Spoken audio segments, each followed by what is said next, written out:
Welcome to the open mic night of the Living Dead. Tonight, we're going to talk about Scream. Scream.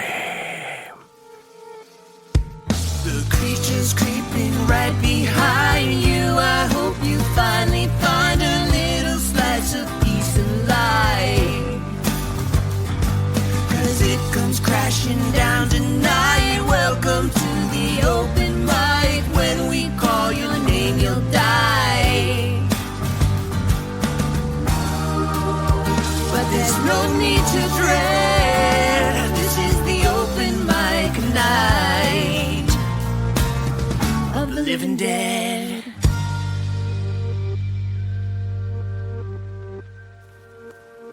All right, we did it. We're here We have finally started our podcast. after many, many months of planning and Mostly just telling people we're going to do a podcast we've talked about it amongst ourselves amongst ourselves. for yes. sure. What is car our rides? Yeah, on car rides, late nights, between movies? Who are we? I've been wondering that. Why are we here? Oh, well, geez. This is getting more and more difficult as you continue. No, I'm John. And I'm Rachel. And should we tell them we're married? Oh, cat's out of the bag. Oh, well. Too late now. Yeah, we're married. And we met at an open mic night many moons ago. Many, many. So we decided to, and we watched a lot of horror movies. Every night after the kids go to bed, We even got married on Halloween we did in costume. in costume because And we had little cupcakes with little knives in them. suits are for suckers. Just kidding. If you're wearing a suit and listening to this right now, you're the fanciest listener we have.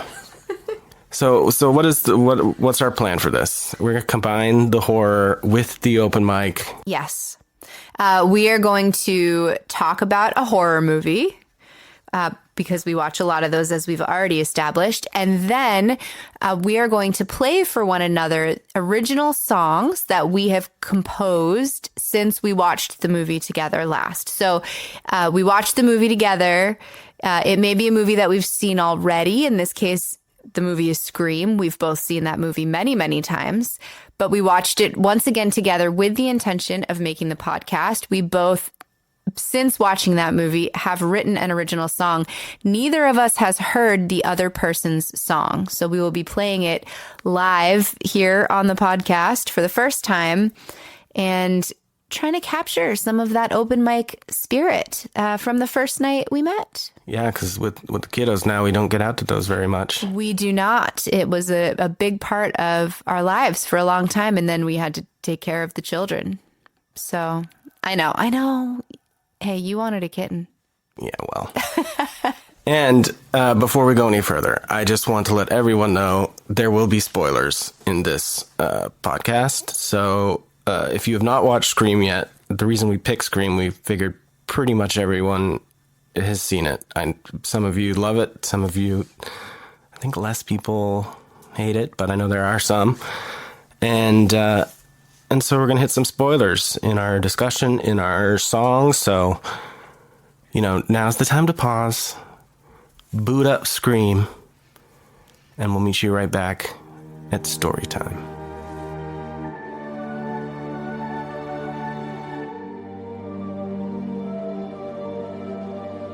All right.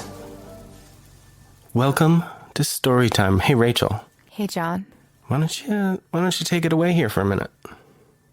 Story time. Just gonna tell the story of kind of just the basic plot. Are you asking me or telling me? Both, Well, let me ask you this. Yeah, ask me this because I'm not prepared to just give a Do you summary off the top remember of my head. your first interminglings with this film, 1996's Scream, directed by Wes Craven, written by Kevin Williamson? I wish I did. I do not remember the first time I watched it, so I don't have a great story about it. I just feel like I've always known it. I definitely didn't see it in the theaters because I was not allowed to go to the theater for rated R movies when I was 15 years old, which is how old I was when this came out. So I would have seen it before the end of high school, which was 1999, probably at somebody's house, or maybe on cable.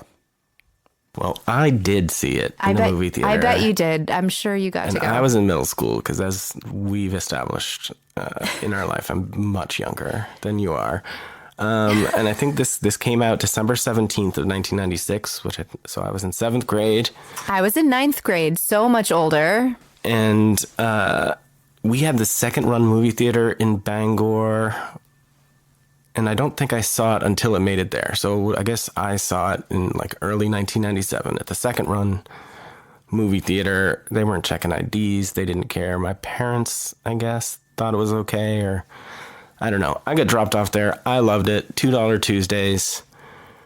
Oh, wow. And I just remember the day after I think I saw it, or the Monday after I saw it, coming into school and being in like tech class or whatever it was called there. They made stuff. We used computers. I don't know. Computer class? No, it wasn't computer class. There was more like... info science? That's what we called it. No. It was more of the building of things. Things. The computers we used was like design...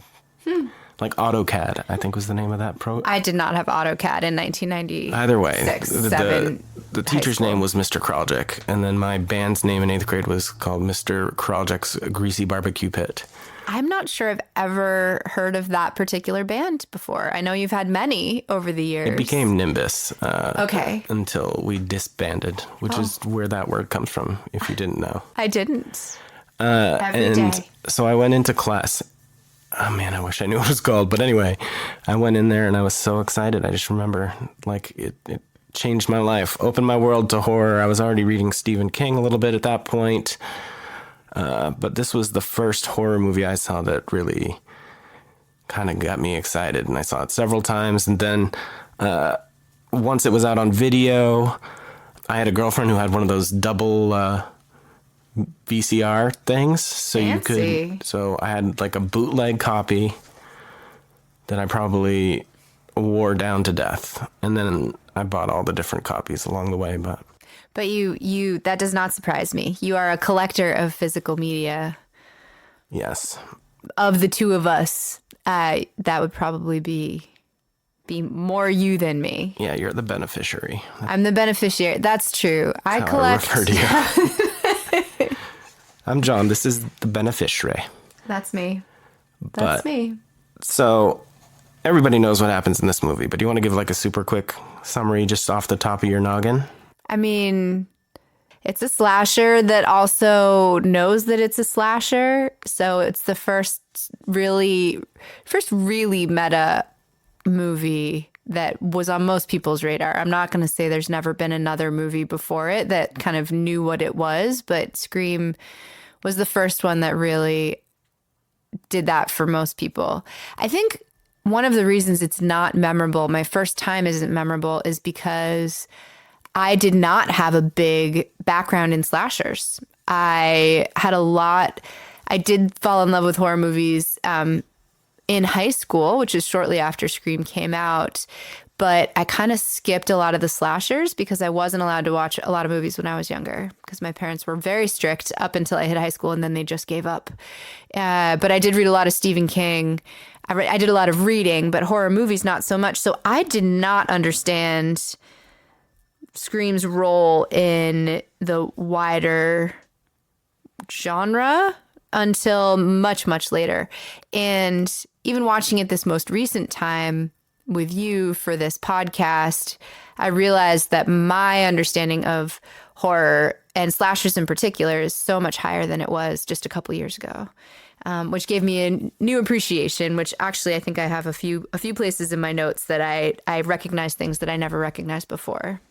Well, and an interesting thing that I've heard some people say about this movie who didn't see it when it came out or around that time, people who are either of a younger generation or just missed it at that time, was now that the meta thing has been so done a bajillion times since Scream, going back to it, it doesn't, hit as hard. Like that aspect of it is not as, it's not as new. It's not as unique. Stand out. Yeah. Kind of like watching Psycho. That's what I was going to say.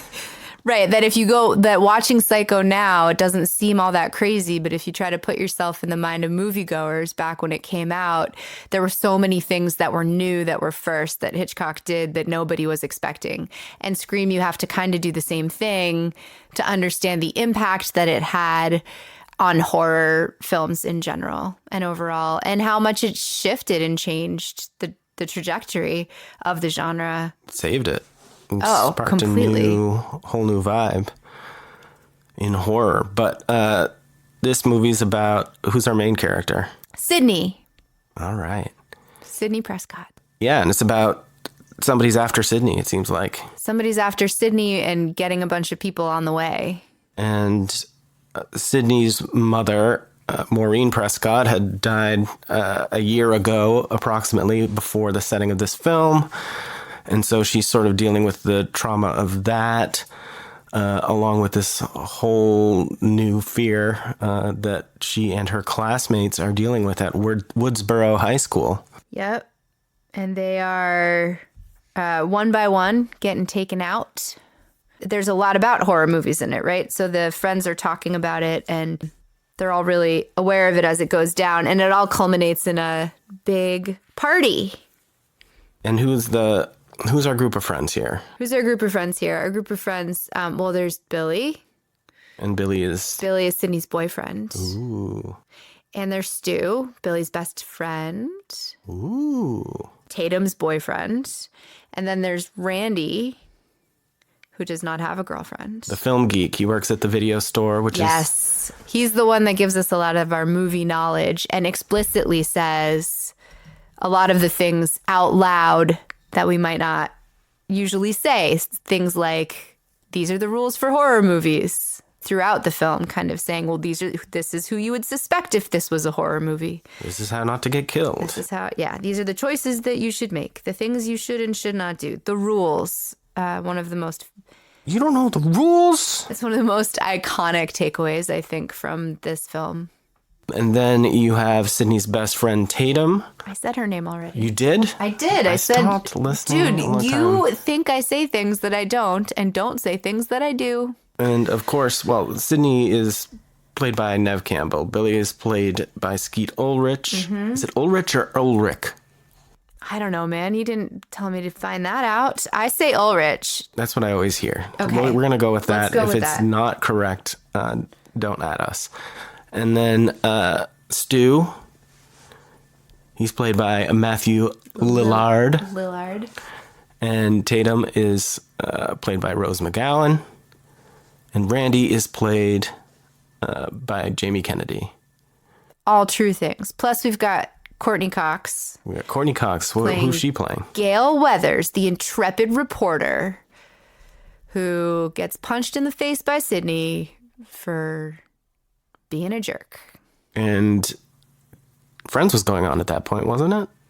I think so. Yeah, it must have been. Or it was, yes. I don't know. I'm not a sitcom person. Sorry. Yeah, no, I know. But it was funny. It was a drastic change of character for her from her character in Friends, Monica. She was the biggest celebrity other than Drew Barrymore, who opens up the movie in that iconic, I'm going to use the word iconic too much, but the opening scene with Drew Barrymore, which we can talk about now, later. I don't know when you want to talk about it. Friends was 94. But. Friends was 94. So Courtney Cox was the other kind of big name, but Drew Barrymore was in the previews, right? And everybody... One of the coolest things about the opening scene, again, in that context, the added context I have now after watching a lot of horror movies in the last few years, is Drew Barrymore gets killed in the first scene. And she was such a big name that if you walked into that movie blind in 1996 and didn't know what was going on, to lose her in the first part, very similar to another callback to Psycho and Janet Leigh. Yeah, she's the main character and about... little less than halfway through. Yep.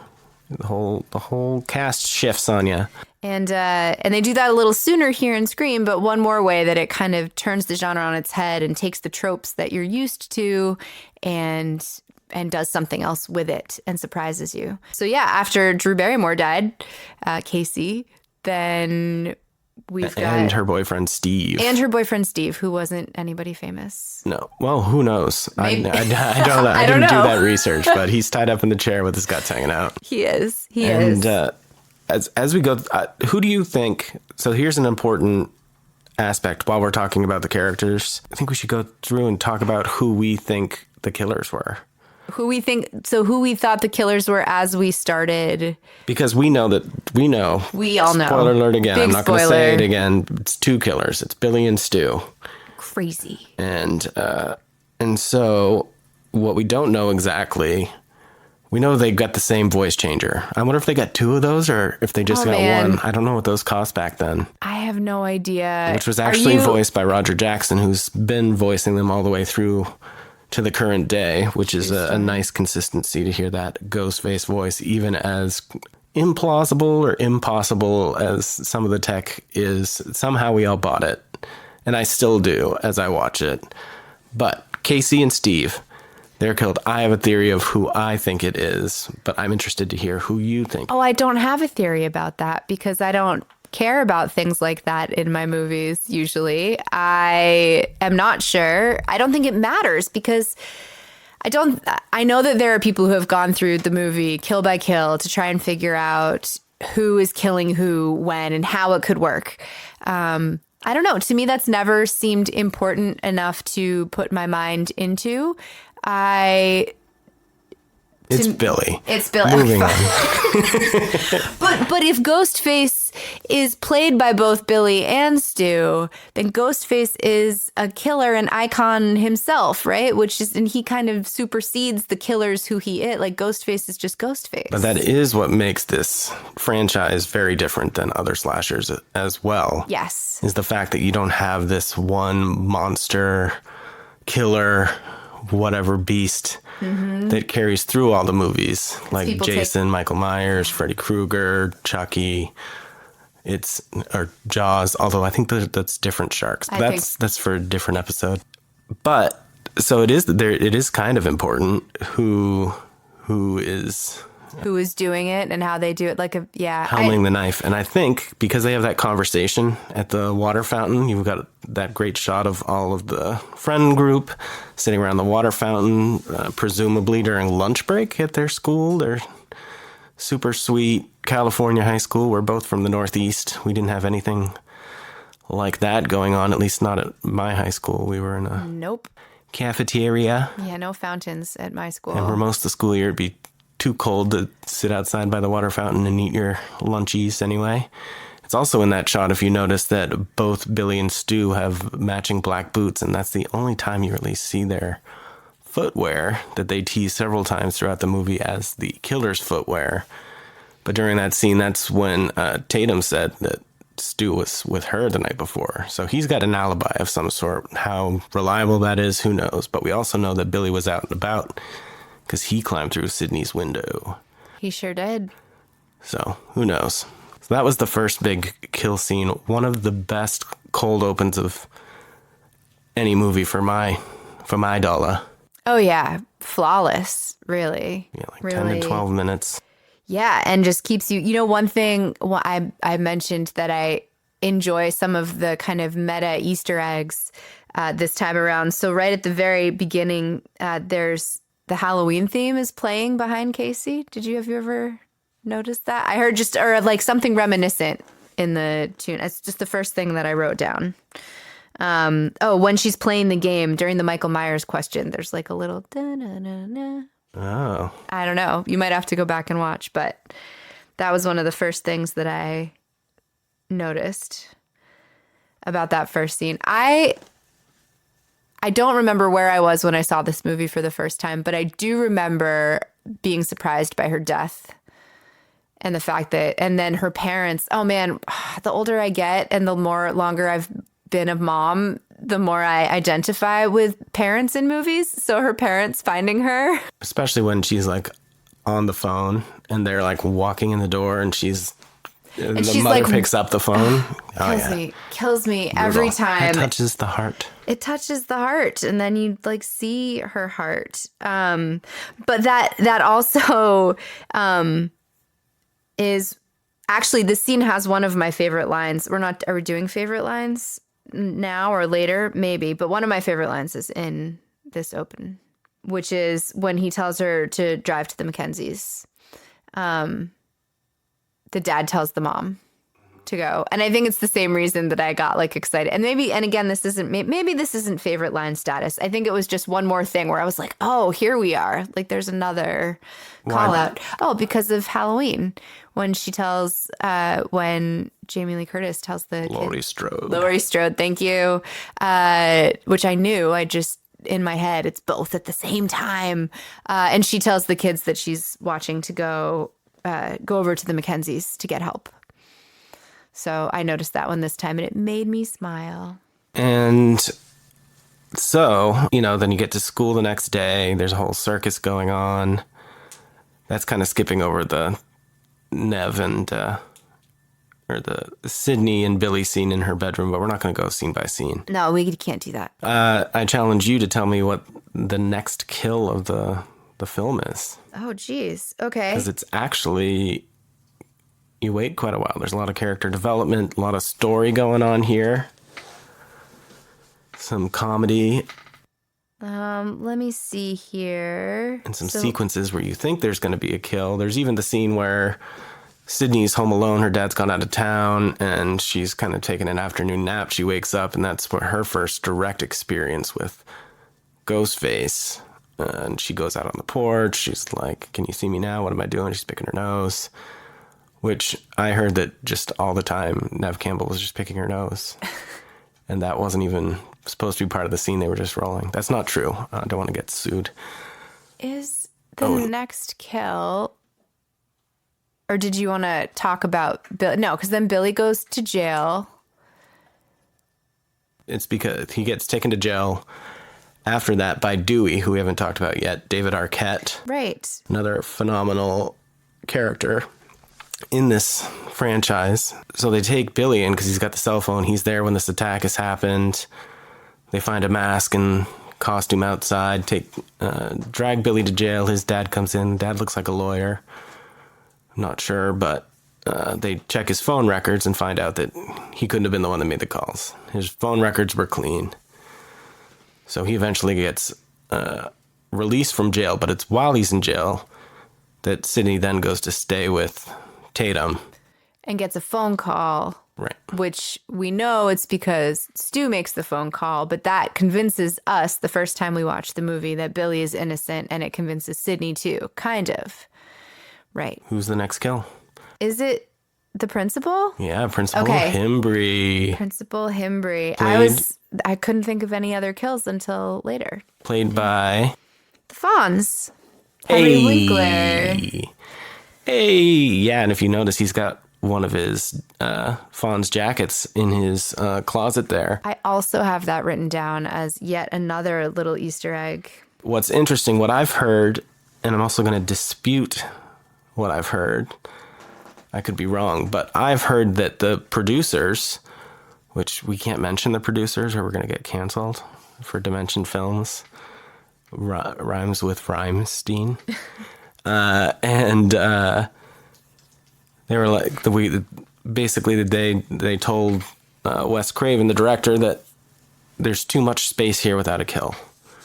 And that they added the principal kill in order to have something like that sooner. The only thing that seems strange to me about that is that it is Principal Himbry's death that later gets all the people at the party out. They get the phone call and they're like, Principal Himbry's been killed. He's hanging from the goalposts, and everybody leaves Stu's party except our main cast of characters. Right. Oh yeah, that's really interesting. I have not thought about it that way. So after that, then it kind of becomes the what do you call it? Curfew. Mm-hmm. There's a curfew on the town. They close down the school, and Stu decides he's going to have a party. I guess the curfew was also part of why they left, but the real catalyst for them leaving was that phone call about the principal. So it's a curfew party at Stu's house, and everybody in town is there.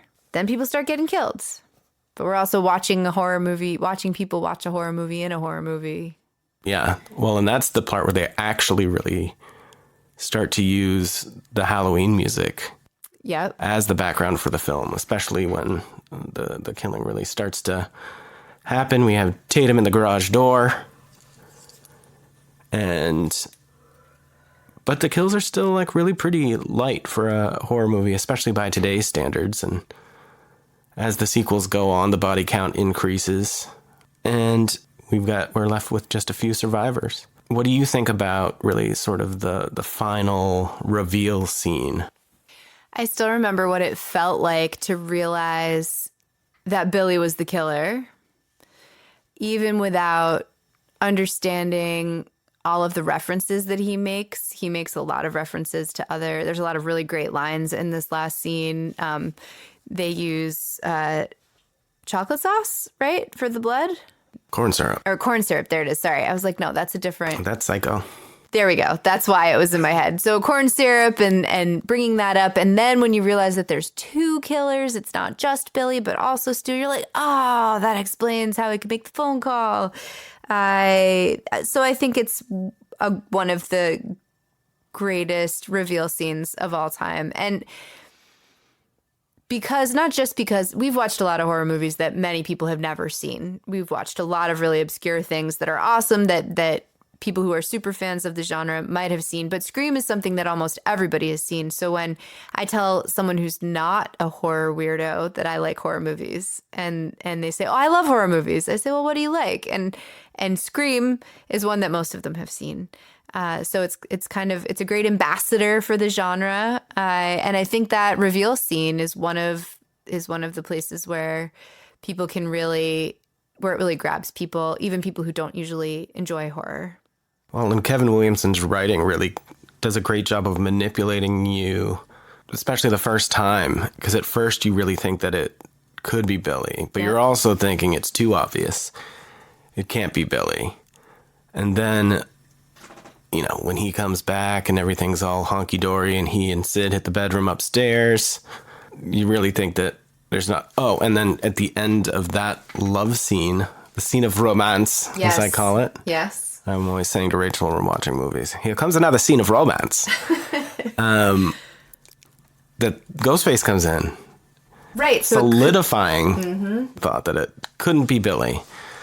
So there's a bunch of chasing around the house, but even going back and knowing completely who's responsible for all the horror, it still works really well.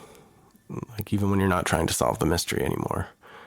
And I think some of the later installments aren't as good as that, as this first film.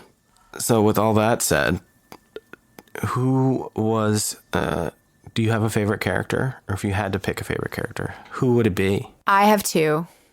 One is Randy. Randy! And actually, I think when I was younger, I would have picked, Randy because he was kind of the horror movie nerd. Like, I didn't have the depth of knowledge then that I have now about the genre, but he was kind of the geek who knew all about all sorts of things that other people didn't as much. And I definitely spent a lot of time in video stores, especially in high school.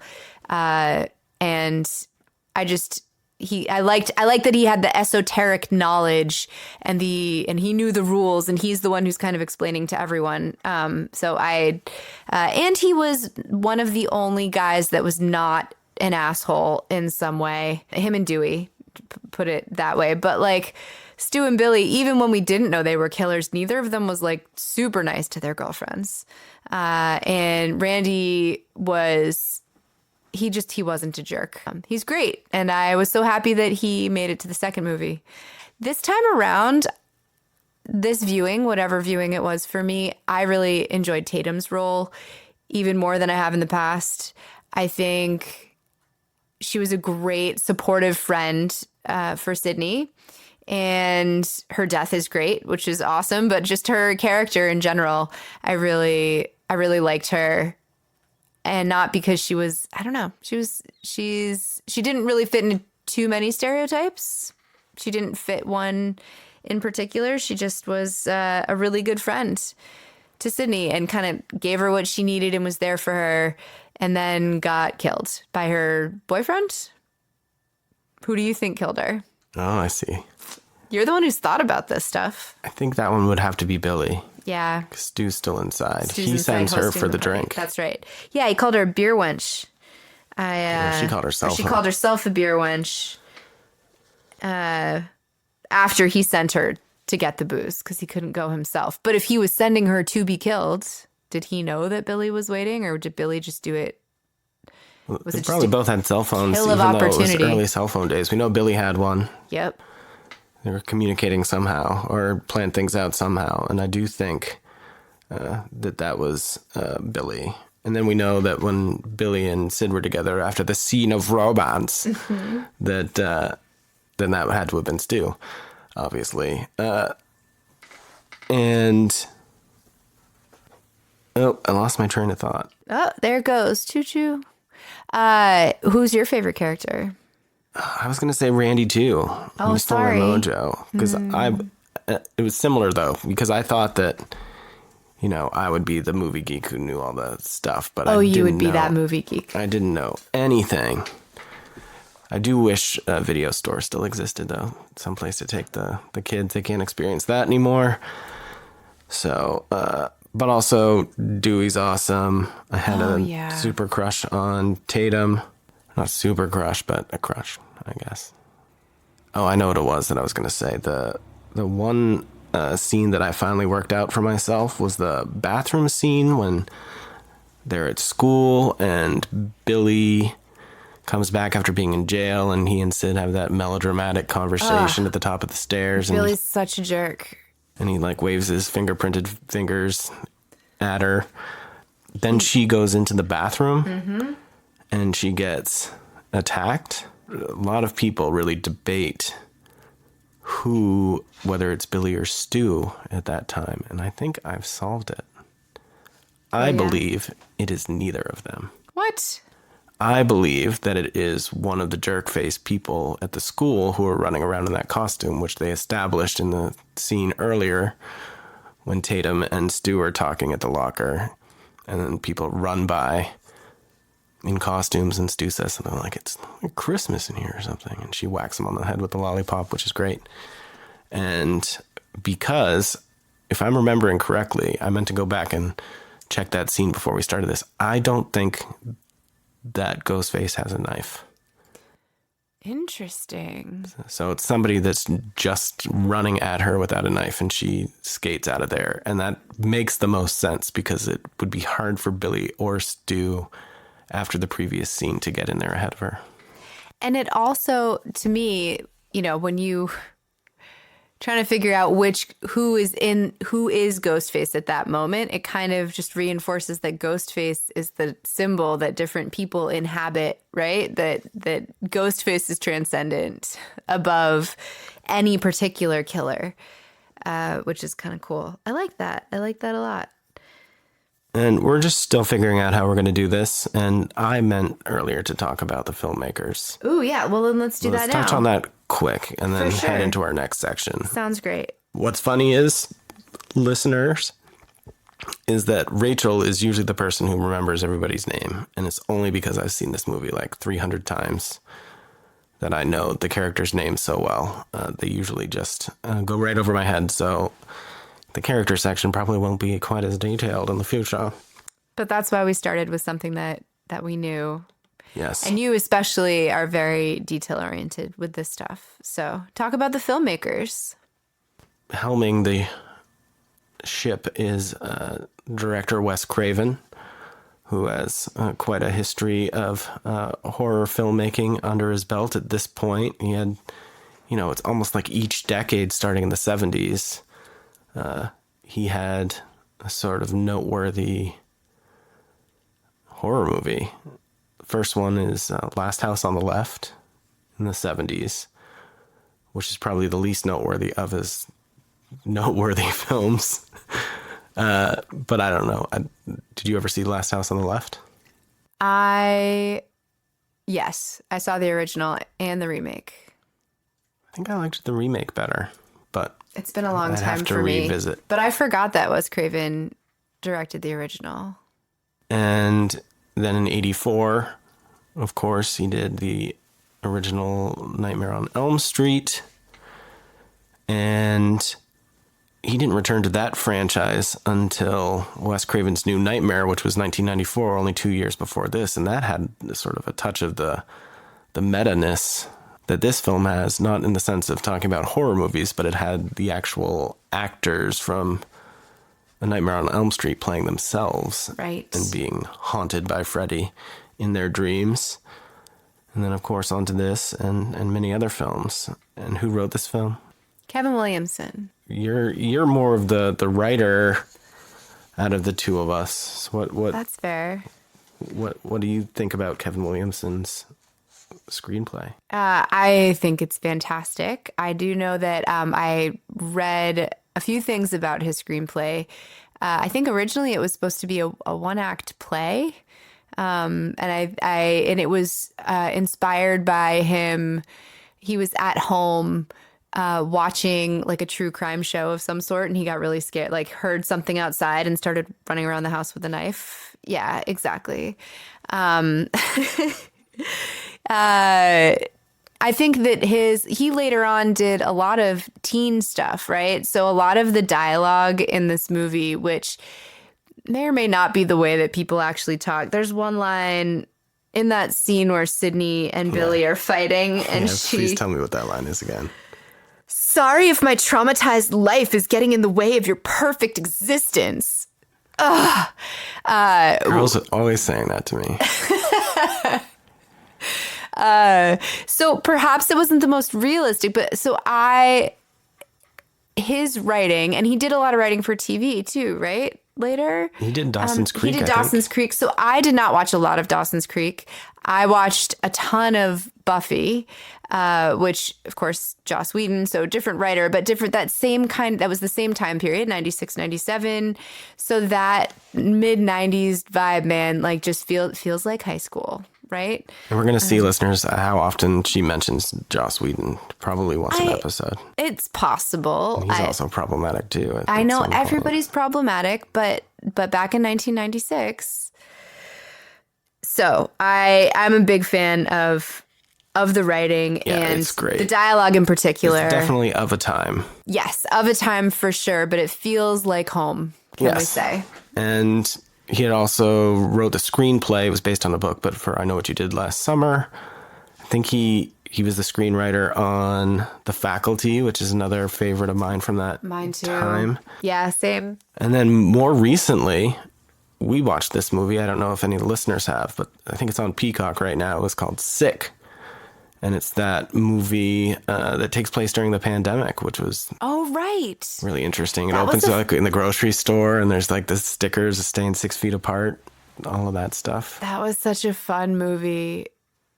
Yeah, that was great. I forgot that he did that. That's this was definitely a great. This was early on in his career, so did good things. Did good things. You've done good things. Well, I think that's plenty for the story time section. I don't think we intended it to be that long, but, this is just how the cookie crumbles, so to speak.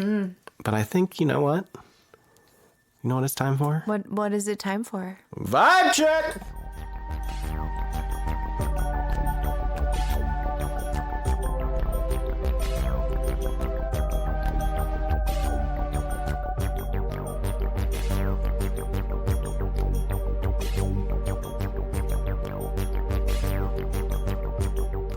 All right.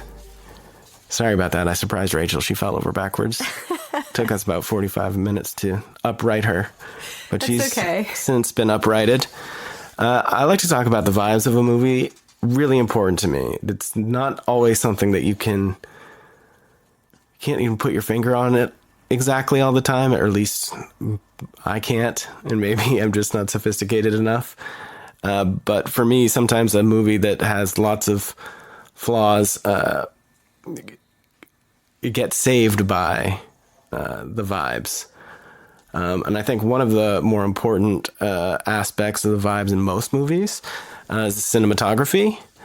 I can watch a a really slow, long, boring movie and be captivated by the cinematography, or movies that just are off the wall that otherwise I wouldn't enjoy if cinematography is awesome. And this is one of my favorite all-time movies. Guess what? What? I'm not that impressed by the cinematography. Oh, really? That is a surprise to me. Say more about that, because that is, I've never heard you say that before. And I don't think it's bad. It's just not the way it's shot. It's not super notable. I was just about to say not noticeable, which is slightly different than notable, but still, like, you just don't. And there must be something with the angles and everything that the cinematographer used to capture the story. But I think really it's the story and the characters that really propel this movie. I'd agree. And the cinematographer on this film was Mark Irwin. And at least until the last week of production, when he was fired and replaced with Peter Deming for just the last week. Peter Deming's not credited on IMDb for his work on this film, and I'm not sure how much was left with 1 week. But Peter Deming would go on to do Screams 2 through 4 as the cinematographer. But I think it was really the character Tara in Scream 2022 who really explains the issue with the cinematography in the original Scream, when she said it was like super 90s, really overlit, and everyone had weird hair. And the hair isn't cinematography, though. No, I know, but that was part of the quote. If I just ended it, it wouldn't be complete. It wouldn't be complete. I get it. No, that's. So the issue with the cinematography is, like many movies from that time, is lit very brightly. Not a lot of shadows. Doesn't give you some of the same creepy vibes that other slashers, other horror movies, even before it and since then, do. It's shiny. It's shiny. It's bright. It pops.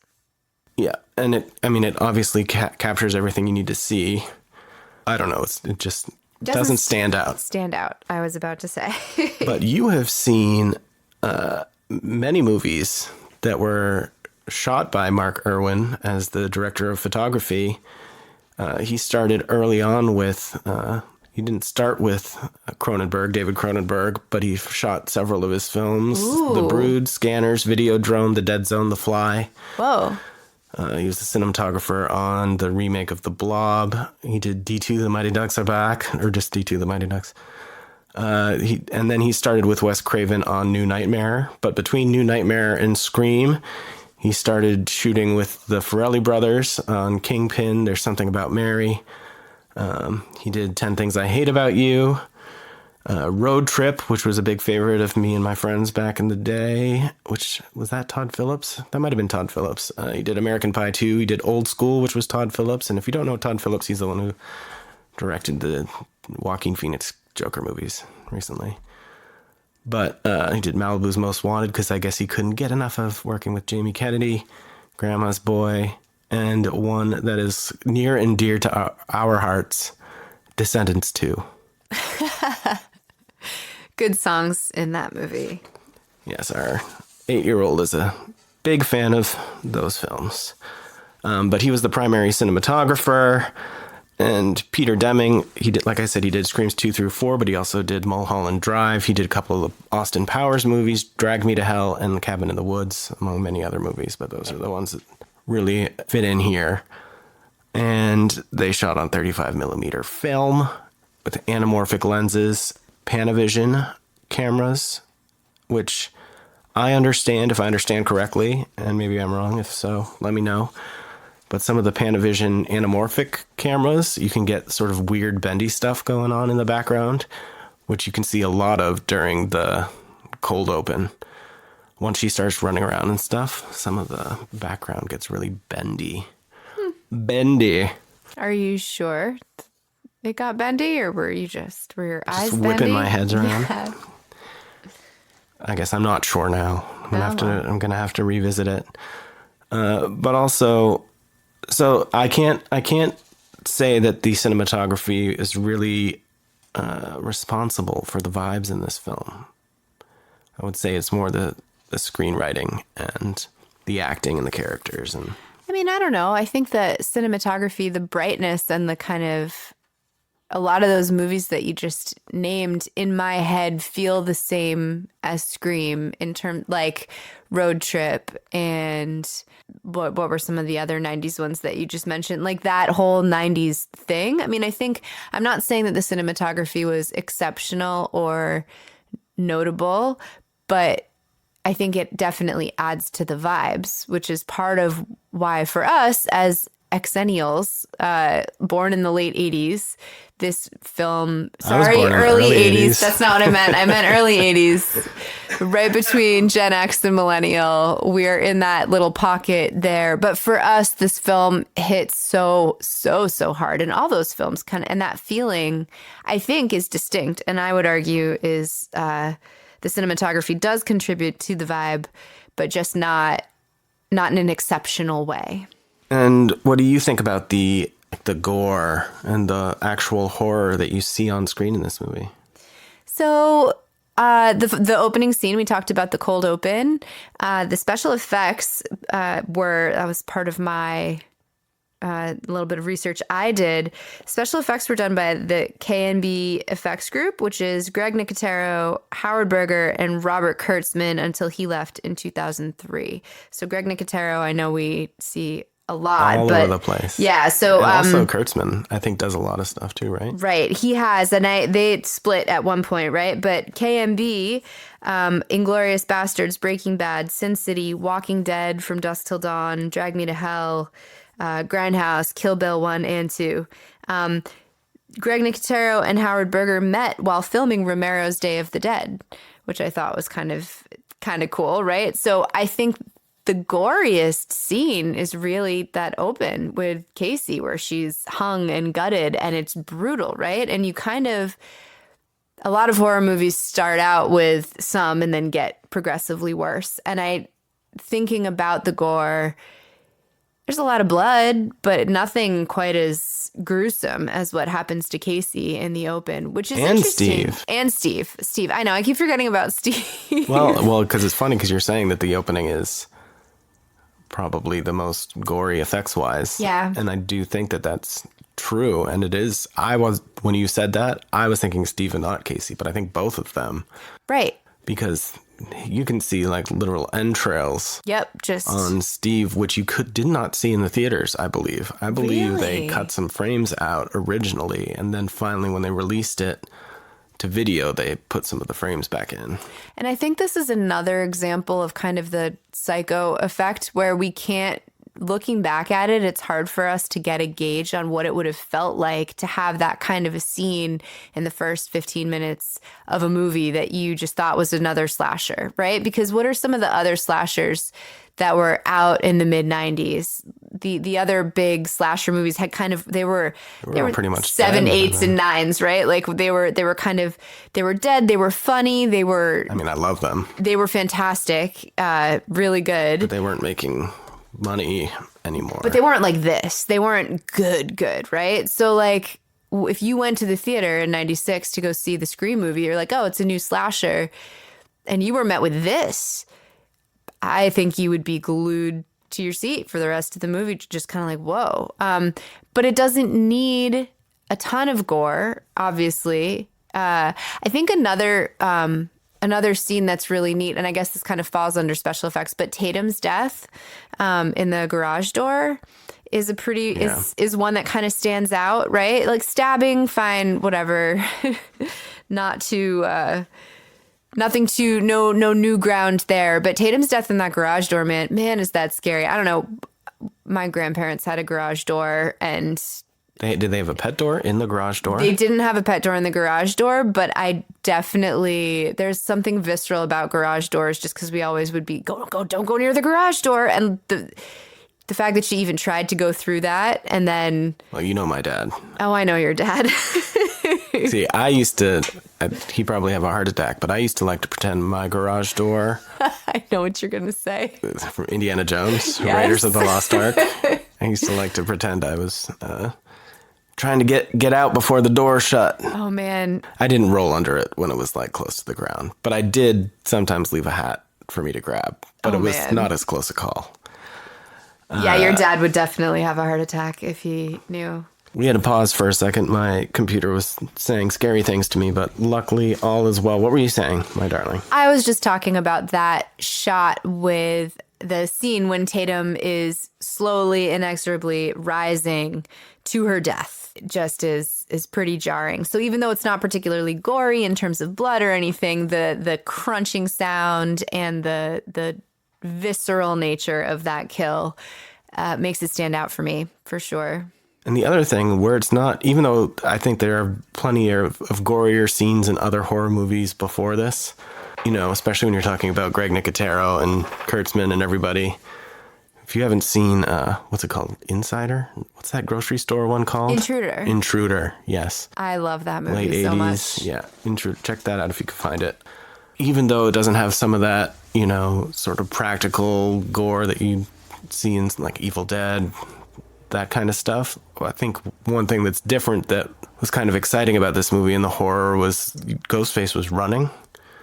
You didn't see that very much in slashers before this. Yeah, that's a good point. Jason did some running in some of the movies, but not like this. Not where it was like indoors, face to face, trying to run around, trying to escape. That was more like out in the woods. And of course, Michael Myers walks real slow, like the world revolves around him. So I think that kind of created a new kind of excitement and intensity that a lot of people hadn't seen, and really contributed to the horror vibe. Can we talk about the mask for a second? Because or for a few minutes. You can talk maybe. about whatever you want to talk about. Whatever you want, because this is kind of part of the ambiance. And if you start to talk about something that I don't want to talk about, I'll go, no! Okay. Please stop talking about that. You say please, I will be surprised. I'm the politest person in this house. Disagree on in this house, but you are a very polite person. That's true. Who's more polite? That's what I'm saying. Who's more polite? Exactly. Point proven. Sorry, back to what you were going to say.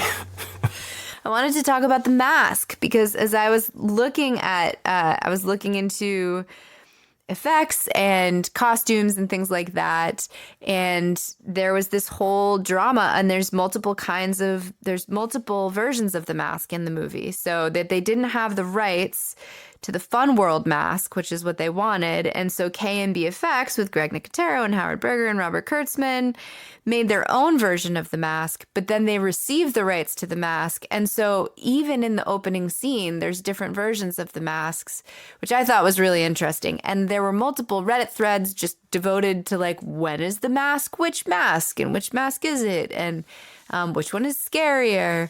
But that mask is the one that is most, that's the symbol, right? That's Ghostface is, and that's going all the way back to before. Like, it's not the killers, it's Ghostface. Ghostface is the symbol of all of this. So I thought that was a really... And if you want to check it out, I think one place, I did not know that until we were doing research for this episode either. Or if I did know, it's been a long time. And I definitely didn't realize that there was some of the K&B mask in there. But I think one of the shots where you can see it is in the cold open when the Ghostface is looking out the window behind Casey.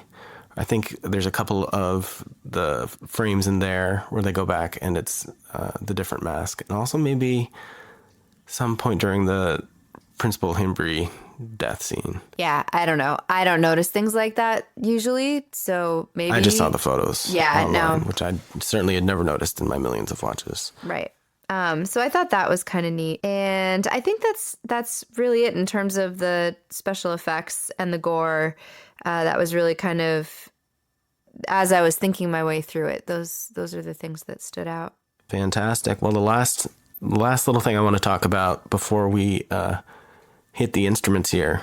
Don't hit the instruments. I'll do it. I do what I want. Not with my guitar. Well, listen, you just discovered I've got a problem with my guitar, and it makes me sad, and you didn't have to bring that up on the podcast sorry. because I don't need to cry in the first episode of the podcast. People don't need to see that side of me until we get to the later shows. To change the dynamics. If I'm just the crier from the start. Right. We have to have an arc. You have to have an arc over the series. But since we will be playing music, another important aspect to the vibe, is certainly the music. And in terms of the score, my brain almost completely left me there. I could only think soundtrack, and I was like, the other part, the score, was composed by Marco Beltrami. Whether you like it or not, I guess that's one thing, but I think it's pretty distinct in this movie for me. I've heard other people say that it's kind of didn't really do it for them, the score in this film. But Marco Beltrami has also done a lot of movies, obviously. He did the first 4 Scream movies. He did the music for The Faculty, the score for The Faculty, like we mentioned earlier, Joyride, Hellboy, Red Eye, which was another Wes Craven movie that we watched fairly recently with Cillian Murphy and Rachel McAdams. Right. Live Free or Die Hard, which I'm very disappointed did not take place in New Hampshire. That was such a lost opportunity. Yeah, can you imagine Bruce Willis in New Hampshire running around in the woods? 3:10 to Yuma, The Hurt Locker, Warm Bodies, which we also watched fairly recently. That was the zombie movie that was kind of like romantic. He could kind of talk, and he lived in an airplane. Yep, I got you. World War. Oh, and then what's his name? Was the girl's father? I got nothing. Malkovich, or is it Malkovich? World War Z, the Carrie remake with Chloe Grace Moretz. Logan, Fortnite, the game. He did the score for A Quiet Place 1 and 2. That's cool. I didn't even know there was a score to those movies. That's what you call light work. Yes. I don't know if you get a full paycheck for that or not. He did the Fear Street movies, Renfield, The Nun 2, and Silent Night from last year, which is like an action flick, which I don't think we've seen yet. We did see that, I thought. No, it's not the one you're thinking of. It's not the one I'm thinking of. But because that's what I thought at first. So I really like the score in that movie. And, other horror movies were so much trying to capitalize on the success of Scream. You had Halloween H2O. Not only was the person playing Michael Myers, I think one of the stuntmen who donned the Ghostface outfit in one of these Scream movies, but they also used some of Marco Beltrami's music in H2O for some of the cues, which now when I go back and watch H2O kind of throws me off a little bit, because I'm like, that's from Scream. But the soundtrack was also of a time, Feels Like Home for me as well. Sort of the big party song during the party scene was Youth of America. Sort of the real theme song for the Scream movies over time sort of became Red Right Hand by Nick Cave and the Seeds. Nick Cave and the Bad Seeds? I thought it was just Nick Cave and the Seeds. I think it's Nick Cave and the Bad Seeds, which I actually wrote a note down here that there was a Bad Seed reference. You know the movie The Bad Seed? Oh yeah. There is and I don't know. I meant to do that. I meant to write down all the references. But I did a couple. I don't remember what the Bad Seed reference was, or maybe something about being born bad. If you haven't, Bad Seed, have you seen Bad Seed? Like the old black and white movie about the evil child? Mm-mm. Yeah, I watched that in college, and it was definitely stuck in my mind. There were 2 cameos or 2 kind of Easter eggs that we didn't mention. If so, mentioning there was a Bad Seed reference. Linda Blair, who shows up as the reporter, right? Mm-hmm. And then this might be my favorite, Wes Craven. Oh yeah. Do you remember when our 12-year-old ran into the room? She was watching Scream with a friend. And she ran into the room. This was her second time watching it. And she said, the janitor, he was dressed like Freddy. Do you remember how excited she was about that? Yes, because the first time we actually watched Scream, she hadn't seen A Nightmare on Elm Street. Right. She's only seen the first Nightmare on Elm Street. But yeah, so now she went back Yeah, she's slowly been watching horror movies with you, so she's slowly starting to build up her repertoire. But it was such a cool moment when she ran into the room to tell us that she had just noticed. Another generation being excited about all of the connections in the movie. Some other last couple notable songs for me. I really liked, I still do, but for some reason it struck me back when the movie sort of first came out, was the extremely mellow version of Don't Fear the Reaper. That's playing in the background when Billy first climbs into Sydney's bedroom and kind of going on, and they're talking about their relationship. And he's like, I was watching The Exorcist and had me thinking about you, which is a weird thing to say. Of course, you have the School's Out, the Alice Cooper needle drop. If your horror movie doesn't have an Alice Cooper song, then is it even a horror movie? Great question. So now we have to move on to what we all came here for, and that's our songs. I can't wait to hear yours. I can't wait to play it for you. And I can't wait to figure out this setup. Yeah, that might take a minute. I've worked it out in my head, but usually that's not how it actually plays out. So give us a minute and we'll be back with our tunes. It won't be a minute for them. It'll just be... Oh, it'll be instantaneous. It's just like, okay, we'll be back, and now here we are. It's like when you fall asleep on an airplane, and it's like you've time traveled. We'll see you in the future.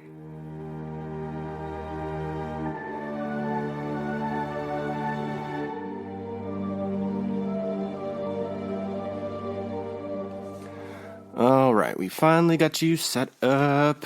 Okay. Sounds good. Here goes. Should I tell you the title or should I wait till after? No? Title now. Okay, so title is Love Interest. Okay. Romeo and Juliet, star-crossed till the end.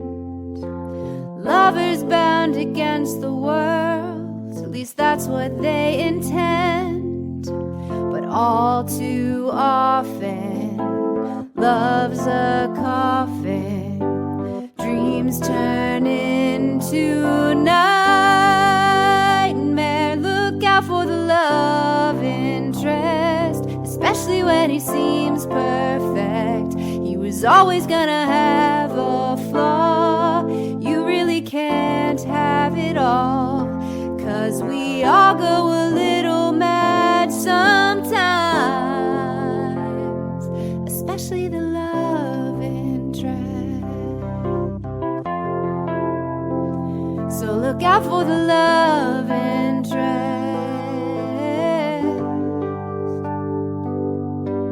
Red flags scattered across the field, still you don't trust your gut. Something behind that brooding smile, but you just don't know what. He mines your trauma for high school drama. He killed your mama, Sydney. Look out for the love interest, especially when he seems perfect. He was always gonna have a flaw. You really can't have it all, 'cause we all go a little mad sometimes, especially the love interest.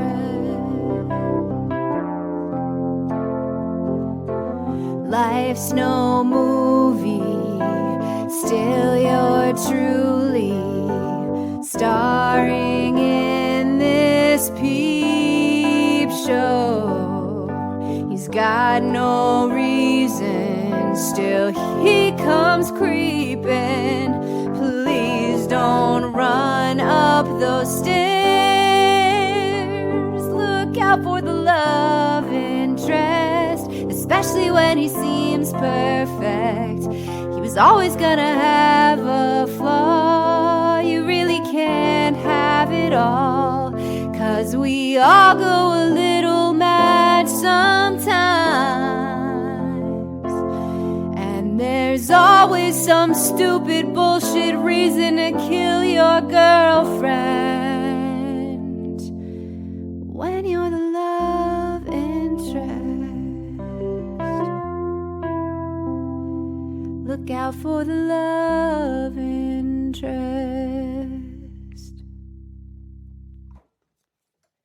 Fantastic. I've been waiting so long to play that for you. I know. We had a lot of lead up time to this first episode. We did, but I'm so excited to share it with you. Now you need to say something. Well, it's fantastic. Thank you. I love the direction you took with the assignment. Yeah, this first time is really hard because this is the first time. So I tried to mix of literal and symbolic. I used quite a few lines from the movie. I don't know if you noticed that. That's very nice. Yeah, a lot of lines from the movie, which of course, some of those lines are from other movies, right? Can I tell you the line I'm most proud of? You better. It is because we all go a little mad sometime. That line. Yeah, because that's what Billy says. That's what Billy says. At the door, covered in blood. But isn't that also that's a quote from Psycho? Right. Right. Yes. So it's kind of like it captures the whole meta Scream thing, and it's just, I also really like the chords underneath that and how it settled, and the coda at the end. I was pretty proud of as well. Coda. There's always some stupid bullshit reason to kill your girlfriend. When I was watching the movie as we prepared for this episode, I was that time that we watched it, because obviously I've watched it a bunch of times. I was noticing a lot of the bad boyfriends that are in the movie.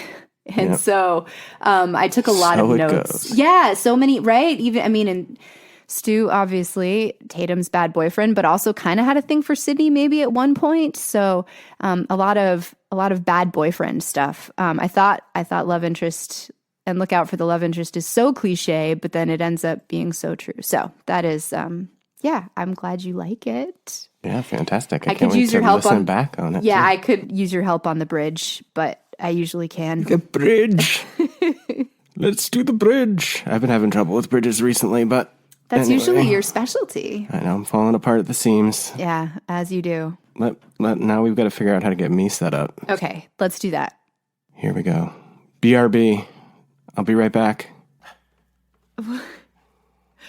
Okay, now we've got you set up, or really, you've got you set up, because that's kind of your specialty more than mine. So let's go. I can't wait to hear this. My song is called I'll Be Right Back. I'll start.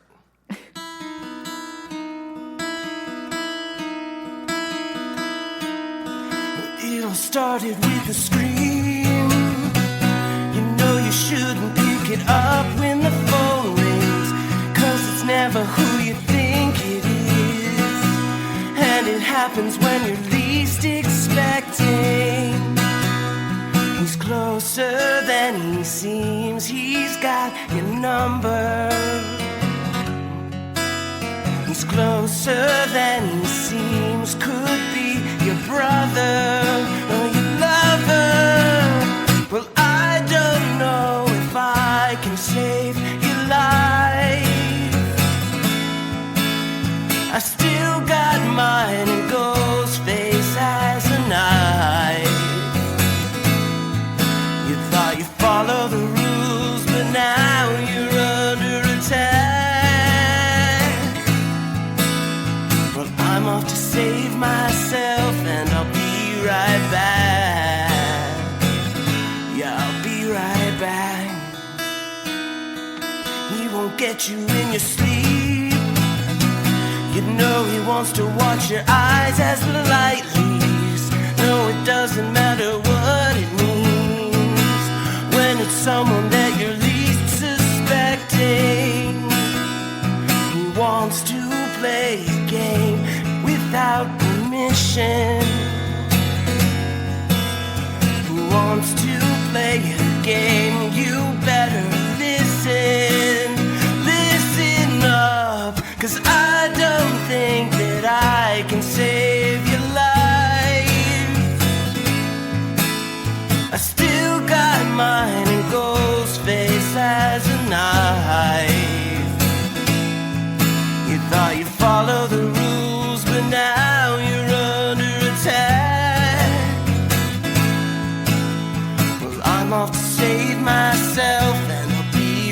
back. But we're under attack. It's just like a town that dreaded sundown. Under attack. It's just like a scene from Halloween. Under attack. Shouldn't run up the stairs, but now you've got to. Look, he's right behind you, behind you, behind you.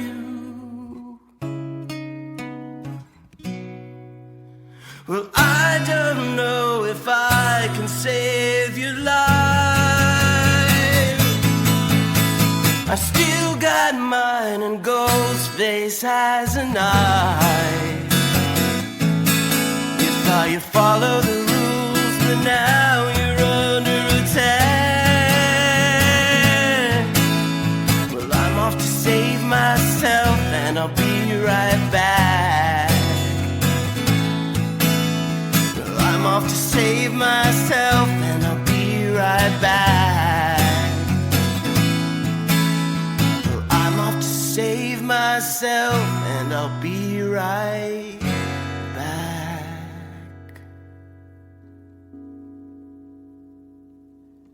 Oh man, that was awesome. That Thank was so you. great. Every time you play a new song, oh man. I was nervous. Were you nervous? I was trying to remember the last time that we played like this for each other.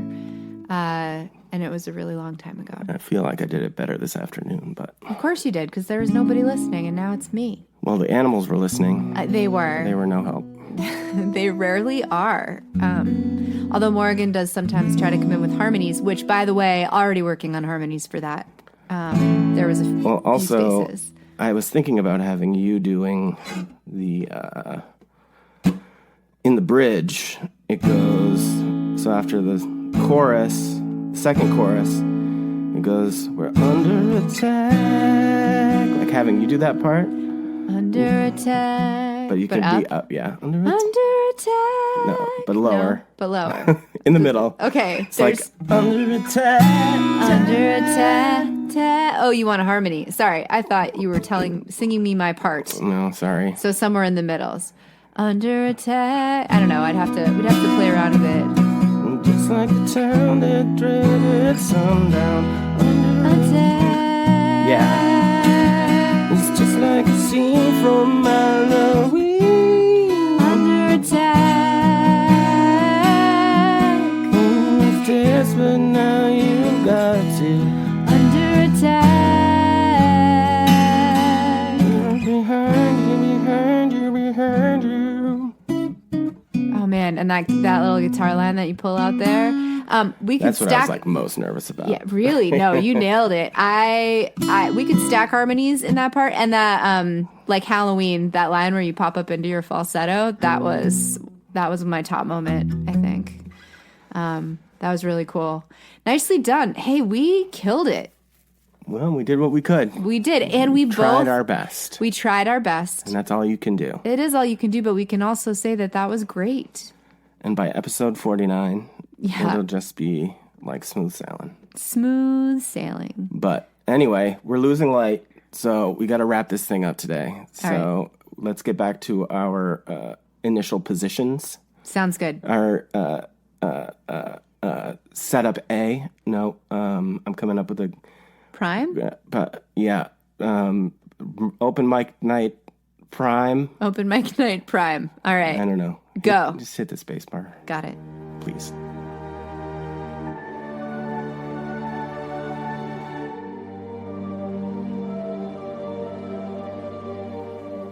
Okay, so we've pretty much reached the end here.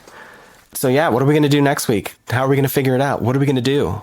Exactly what's going to happen? Can you please tell me right now? Hey, could you? If you could just. I swear to God. I won't do it again. You're such a I liar. promise. So we're going to spin some wheels. So every night you and I watch horror movies together, and we pick the horror movies from a carefully curated random wheel that we spin. And so we thought it would be appropriate for this as well to spin wheels, not only for which movie we're going to watch next, but also for what gimmick of the week we're going to use for writing our songs. So for these first songs, we just kind of said, just write a song based on the movie. We didn't have a gimmick. Do you want to explain a couple of the gimmicks, or should we roll and or spin the wheel and then explain whichever one we pick? For this week, just for sake of time, let's spin the wheel. Okay. Set the scene. Why don't you explain?